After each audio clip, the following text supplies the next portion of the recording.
Dans mon village, on raconte que si vous entrez dans la forêt à l'est, que vous poursuivez jusqu'à la pierre en forme de miche de pain, que vous tournez à gauche, vous arriverez à une petite taverne. Dans cette taverne se vend la plupart des marchandises illégales, où se déroulent des jeux illégaux. En fait, si vous cherchez de l'illégalité, c'est ici qu'il faut aller. Mais, le dimanche soir, quand le soleil est totalement couché, se déroule un événement qu'on appelle le baiser du diable. Là où les autres soirs de la semaine, la taverne est habitée par quand même une trentaine de personnes, tous les habitués partent avant le début de cet événement. Ils ne tiennent pas à voir les participants. Le propriétaire de la taverne non plus. Ils ont tous un regard sans vie.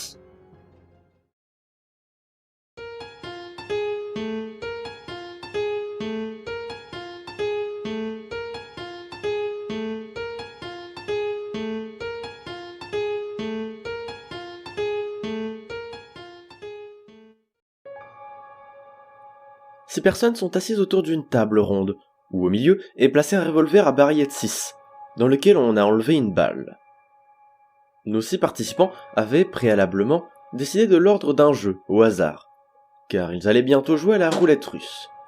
Tour à tour, ils vont pointer le canon sur leur tempe et presser la gâchette, en espérant tomber sur le compartiment vide du revolver. Le premier joueur aura donc une chance sur 6, le second une chance sur 5, etc. Les 2 femmes étaient venues avec leurs plus beaux bijoux, et les 4 hommes avaient dans leur poche ce qui leur restait de fortune. Tous regardaient en silence le premier joueur, qui, par la pression, s'empara de l'arme. C'était le premier joueur, celui qui court le plus de risques, mais il avait tout de même une chance sur 6.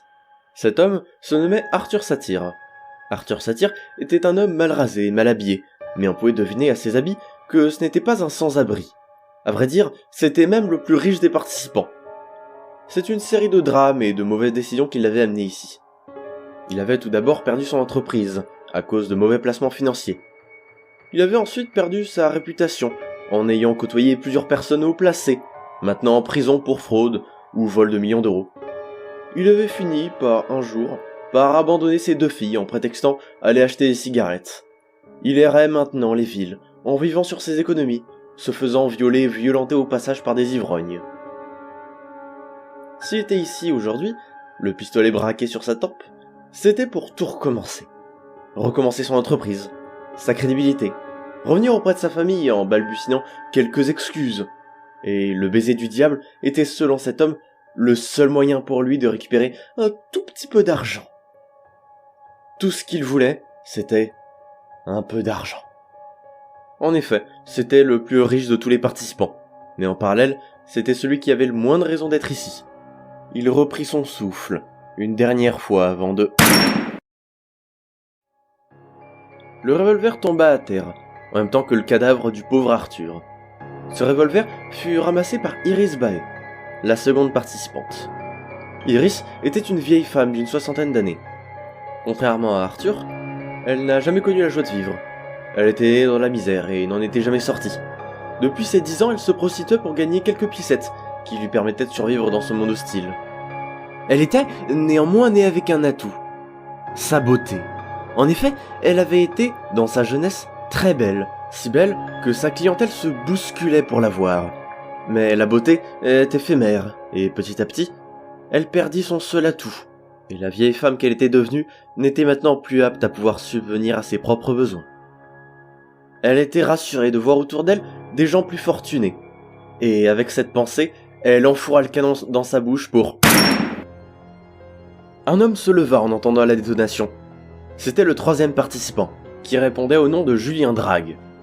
Le jeune Julien était en sueur, après avoir vu 2 personnes perdre la vie devant ses yeux. C'était maintenant à son tour de regarder la mort en face, et d'embrasser son revolver. Julien était un jeune homme de 15 ans. Contrairement aux 2 précédents participants, il n'avait aucunement besoin d'argent.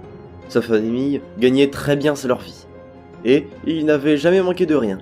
Être assis autour de cette table n'était pour lui qu'un défi donné à lui-même. C'était un client assez récent de cette taverne, dont il avait connu l'existence grâce à d'autres amis, plus âgés que lui. Il recula d'un pas, puis 2, avant de partir en courant. Le 4e participant attrapa l'arme pour pointer le canon en direction du fuyard pour l'abattre sèchement dans le dos. Le quatrième participant sourit en voyant le corps de Julien tomber au sol. Cela lui rappelait sa jeunesse, quand il était encore à torturer de pauvres petits animaux. Et voir sa proie lui fuir rappela quelques doux souvenirs qui lui dessinèrent un sourire sur le visage, ce qui glaça le sang au cinquième participant. Ce quatrième participant se nommait Alfonso Barbuca. Ce monsieur Barbuca est ce qu'on appelle un sociopathe de haut niveau. Du moins, c'est ce que son médecin traitant l'avait diagnostiqué à ses 8 ans. Ses parents étaient inquiets, voilà plusieurs mois que leur fils s'était amusé à torturer des animaux. Ce diagnostic ne change pas grand-chose à sa vie.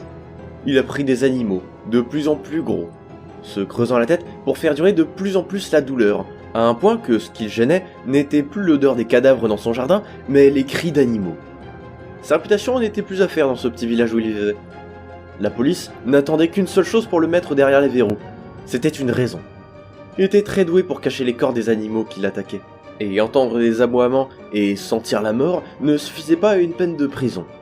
Alors, vous imaginez bien que quand la petite Maëlys, 12 ans, fut portée disparue, c'est chez lui que les policiers sont venus toquer. Mais monsieur Barbuca était déjà parti. Depuis longtemps. Le journal du jour était posé sur sa commode, tout comme un café bien chaud. Aujourd'hui, cet homme ne cherchait qu'une chose, de l'argent pour quitter le pays. Impossible pour lui d'en retirer à la banque, ni d'aller chez lui. Puis il avait entendu parler du baiser du diable. Et le voilà. Est-ce que monsieur Barbuca avait bien tué la petite Maëlys ?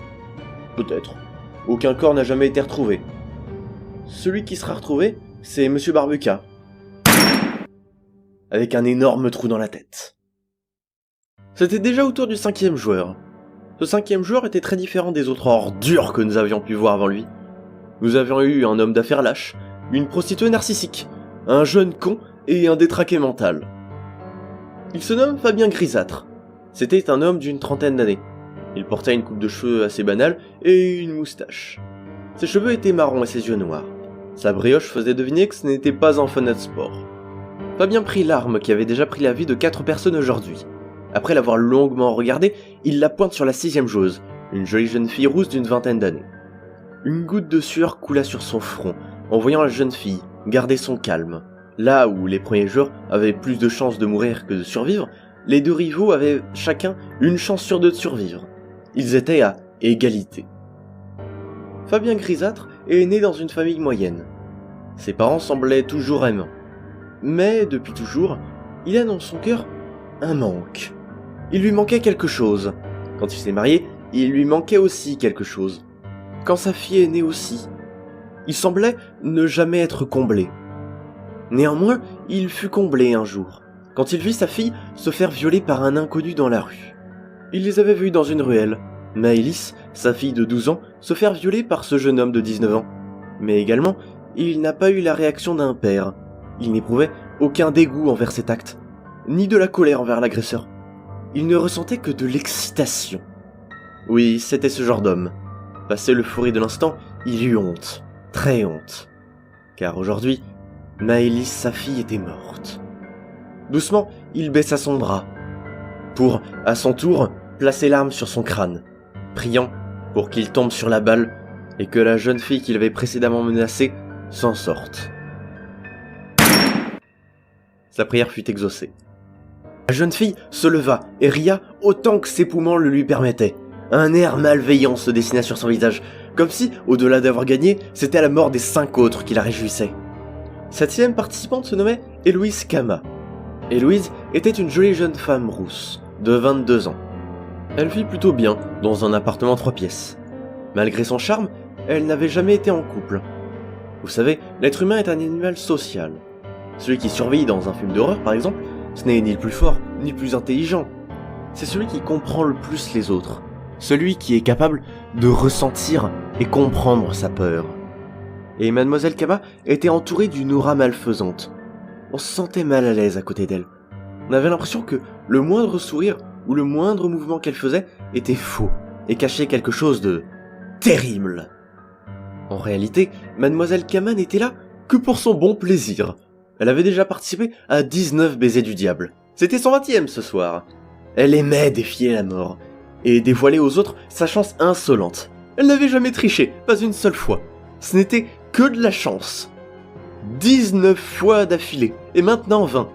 Euphorique d'avoir survécu encore une fois, elle se mit à danser sur la table, l'arme à la main, riant et chantant sur sa 20e victoire consécutive. Quelle chance! Elle devait être bénie des dieux. Comme pour narguer ses défunts compères, elle mit l'arme dans sa bouche pour... Ah, quel dommage. Si elle s'était contentée de partir, elle aurait pu sans doute revenir une 21e fois. La surprise se lisait sur son cadavre, un visage avec les yeux écarquillés. Elle avait plus l'air d'être morte d'une crise cardiaque que par balle. Un pistolet à barillet 6, que tout le monde croyait qu'il manquait une balle.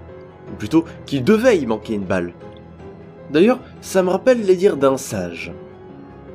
Quand on joue à la courte paille, l'important, ce n'est pas de choisir la bonne paille. L'important, c'est de savoir qui tient les pailles. C'est à peu près la même chose. Un vieil homme bossu sortit de la pénombre de la pièce. Personne ne l'avait jamais vu. Il s'abaissa pour dépouiller un à un les participants. Héloïse Cama, Fabien Grisâtre, Alfonso Barbuca, Julien Drague, Iris Baé, et enfin Arthur Satyre. Le vieil homme fatigué disparut alors dans l'immense forêt noire, emportant avec lui les âmes de nos pauvres protagonistes. Si on devait trouver une morale à cette histoire, je pense qu'on pourrait dire ça. Vous n'avez aucune importance.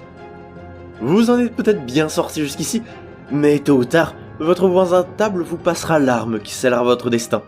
Et quand il sera le temps pour vous, sous le regard insistant des autres, d'abaisser votre épée de Damoclès, il sera là, dans un coin de la pièce, pour vous offrir un dernier baiser.